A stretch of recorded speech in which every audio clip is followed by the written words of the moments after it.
Hello guys, എല്ലാവർക്കും സജസ് വ്ലോഗ്സിലേക്ക് സ്വാഗതം. ഇന്നാണ് വന്നിരിക്കുന്നത് ഭൂതത്താങ്കെട്ടിലാണ്. ഭൂതത്താങ്കെട്ട് കോതമംഗലത്തിൻ്റെ അടുത്തായിട്ടുള്ള ഒരു സ്ഥലമാണ്. എന്തായാലും മന്നം, അതൊരു ഡാമാണ്. അപ്പോൾ അവിടെ ഞങ്ങൾ കയറിയിട്ടുണ്ട്. ഭയങ്കര തെളിഞ്ഞ വെള്ളമാണ്. പിന്നെ ഇതിൻ്റെ ഏറ്റവും പ്രത്യേകത വെച്ചാൽ ഇവിടെ കയറാൻ ടിക്കറ്റിൻ്റെ പ്രൈസ് തന്നെ വളരെ തുച്ഛമായ നിരക്കിലാണ് വന്നത്. 20 രൂപയാണ് ഒരാൾക്ക് ടിക്കറ്റ് വന്നത്. പിന്നെ ഇതിൻ്റെ ഉള്ളിൽ തന്നെ പാർക്കിംഗ് ഫെസിലിറ്റി ഉണ്ട്. പിന്നെ കളിക്കാൻ വേണ്ടി പാർക്കും ഉണ്ട്. അതാണ് ഏറ്റവും വലിയ കാര്യം. പിന്നെ ഇവിടുത്തെ വെള്ളം എന്ന് പറഞ്ഞാൽ തന്നെ തെളിഞ്ഞ വെള്ളമാണ്. നിങ്ങൾക്ക് ആ വെള്ളത്തിൽ കൂടെ ആകാശം തന്നെ വ്യക്തമായി കാണാൻ കഴിയും. നല്ല മൂടൽമഞ്ഞും എല്ലാം ഉണ്ട്. ഞങ്ങളൊരു 5 മണി 6 മണി ആ ഒരു സമയത്തൊക്കെ ആയപ്പോഴാണ് ഇവിടെ എത്തിയത്. എന്നാൽ പോലും അവിടെ ധാരാളം ആൾക്കാരുണ്ടായിരുന്നു.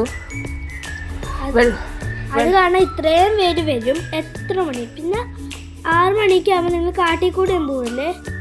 പിന്നെ ഇവിടെ ഇവിടെ എന്താ വെച്ചാലും ചില സമയത്തൊക്കെ മൃഗങ്ങൾ ഇറങ്ങാറുണ്ട്. അത് പ്രത്യേകിച്ച് ആനയൊക്കെ ഇറങ്ങാറുണ്ട്. നിങ്ങളതുകൊണ്ടൊരു ഇരുട്ട് വന്നതിന് ശേഷം ഒരു 7 മണിയൊക്കെ കഴിഞ്ഞ ശേഷം നിങ്ങൾ ഇങ്ങോട്ട് വരാതിരിക്കാൻ ശ്രമിക്കുക.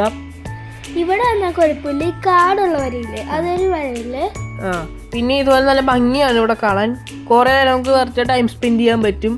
പിന്നെ ഇവിടുത്തെ വെള്ളം എന്ന് പറയുന്നത് തെളിഞ്ഞ വെള്ളമാണ്. ഇതിൻ്റെ അടിയിലോട്ടൊക്കെ നോക്കുമ്പോൾ നമുക്ക് കാണാൻ പറ്റും. നല്ല ഒഴുക്കാണ് വെള്ളത്തിന്. പിന്നെ ഇവിടുത്തെ മെയിൻ കാഴ്ച എന്ന് പറയുന്നത് ധാരാളം മലകളാണ്. കുറേ മലകൾ കാണാൻ പറ്റും. നല്ല ഭംഗിയുള്ള ഒരു സ്ഥലമാണ്. എന്തായാലും ഇവിടെ വരണം. വീഡിയോ എല്ലാവർക്കും ഇഷ്ടമായി വിശ്വസിക്കുന്നു. നന്ദി. ലൈക്കും സബ്സ്ക്രൈബ്.